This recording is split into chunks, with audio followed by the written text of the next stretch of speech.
প্রিয় দর্শকবৃন্দ, আপনাদেরকে স্বাগতম।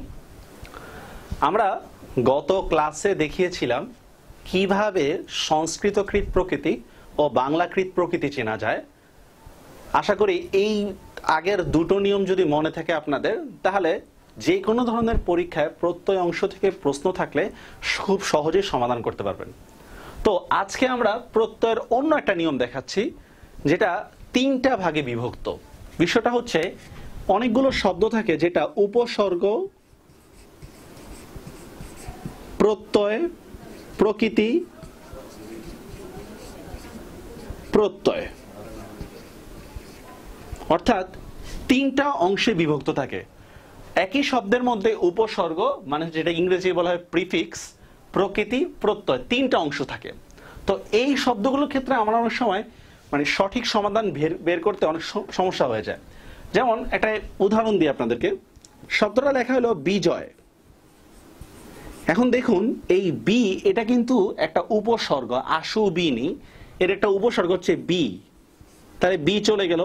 মনে রাখতে হবে, প্রত্যয়ের উপসর্গের পরে সবসময় হাইফেন চিহ্ন হয়। উপসর্গের পরে সর্বদা হাইফেন চিহ্ন হয়। আমি লিখে দিচ্ছি কি কি হবে। 1 নম্বর, উপসর্গের পর হাইফেন হবে, হাইফেন চিহ্ন হবে। 2 নম্বর, উপসর্গের পর সাধারণত, আমি এটা ব্র্যাকেটে দিলাম,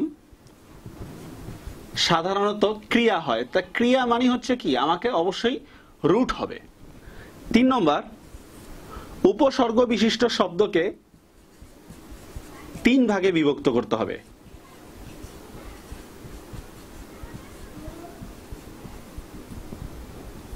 কিভাবে দেখুন, আমরা বলে দিয়েছিলাম উপসর্গ, প্রকৃতি, প্রত্যয়, তাহলে 3টা ভাগে বিভক্ত করতে হবে।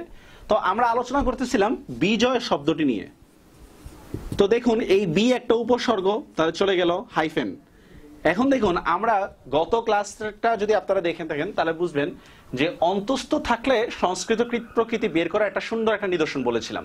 তো সেটাই দেখুন আমরা অ্যাপ্লাই করতেছি, জি প্লাস অ। আরেকটা উদাহরণ দেখি আমরা, প্রচলন। প্রচলন, তো দেখুন, প্রো একটা উপসর্গ, হাইফেন, তুই চল, বাংলাকৃত প্রকৃতি মিলে গেছে, প্লাস অন। তাহলে উপসর্গ ভিত্তিক যে শব্দগুলো, সেগুলো কিন্তু এভাবে বের করতে হবে। আরো কয়েকটা আমরা উদাহরণ দেখি, তাহলে বুঝতে খুব সুবিধা হবে। যেমন ছোটবেলা থেকে আমরা দেখেছিলাম ব্যাকরণ শব্দটার ব্যুৎপত্তি কিভাবে ছিল, বি যোগ আ যোগ ক্রি প্লাস অন।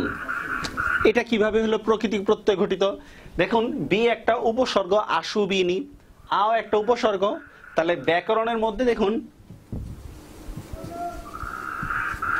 ব্যাকরণের মধ্যে বি আ দুইটার অংশ চলে গেছে, তারপর রয়েছে করণ। আর আমরা গত ভিডিওতে দেখিয়েছিলাম র থাকলে কিভাবে প্রকৃতি প্রত্যয় বের করতে হয়, সেই নিয়মটা এখানে ফলো করা হয়েছে। আরেকটা উদাহরণ দেখি আমরা। যেমন লেখা হলো প্রকৃতি, এই শব্দটার প্রকৃতি প্রত্যয় কি, প্রকৃতি শব্দটার প্রকৃতি প্রত্যয় কি। তাহলে দেখি আমরা, প্রো একটা উপসর্গ, প্লাস ক্রি প্লাস তি। তাহলে নিশ্চয়ই বোঝা গেছে আমাদের যে উপসর্গ ও প্রকৃতি প্রত্যয় 3টা শব্দের সমষ্টি হলে আমাদেরকে 3টা ভাগে বিভক্ত করতে হবে। তো এখানে আরেকটা জিনিস আছে আমাদের, যে দেখুন, আমি যতগুলো উদাহরণ লিখেছিলাম তার শব্দের শেষ অংশে কোনো না কোনো একটা উচ্চারণ রয়েছে, কিন্তু এমন কিছু শব্দ আছে যেটা শেষে কোনো উচ্চারণ নেই, তখন সেখানে জিরো বা কিপ এই শব্দটা ব্যবহার করতে হয়। দেখি আমরা, যেমন লেখা হলো অচিন, অচিন পাখি। তো দেখুন, অ একটা উপসর্গ, আমরা জানি অ, অগা, অজানা, বাংলা একটা উপসর্গ। এরপর হাইফেন দিয়ে লিখলাম তুই চিন, বাংলা কৃত প্রকৃতি। এখন দেখুন, অচিন, আর কোনো উচ্চারণ বাকি আছে? আর কিন্তু কোনো উচ্চারণ বাকি নেই, তখন সেখানে জিরো বা এই কিপ এই শব্দটা থাকে, কিপ। সেম আরেকটা ওয়ার্ড দেখি আমরা, বিদ্যুৎ। কিভাবে হবে, বি একটা উপসর্গ, তারপর দূত, এটা সংস্কৃত উপসর্গ, প্লাস জিরো বা কিপ। তাহলে আপনাকে দেখতে হবে 3 নম্বর অপশনে বা 3 নম্বর পার্টের মধ্যে আপনার কোনো উচ্চারণ আছে কিনা। যদি কোনো উচ্চারণ থাকে তাহলে কিন্তু আপনি সেই উচ্চারণটাই বসিয়ে দিবেন, মানে স্বরবর্ণের উচ্চারণ। আর যদি কোনো স্বরবর্ণের উচ্চারণ না থাকে তাহলে কিন্তু সেখানে 0 দিয়ে শেষ করতে হবে। যেমন আরেকটা উদাহরণ দেখুন, অজানা, খুব সহজ। অ উপসর্গ, তুই জান, বাংলা প্রকৃতি। দেখুন আরেকটা উচ্চারণ রয়ে গেছে না স্বরে আ, সেটাই হচ্ছে অজানা। আশা করি ভিডিওটি আপনাদের ভালো লেগেছে।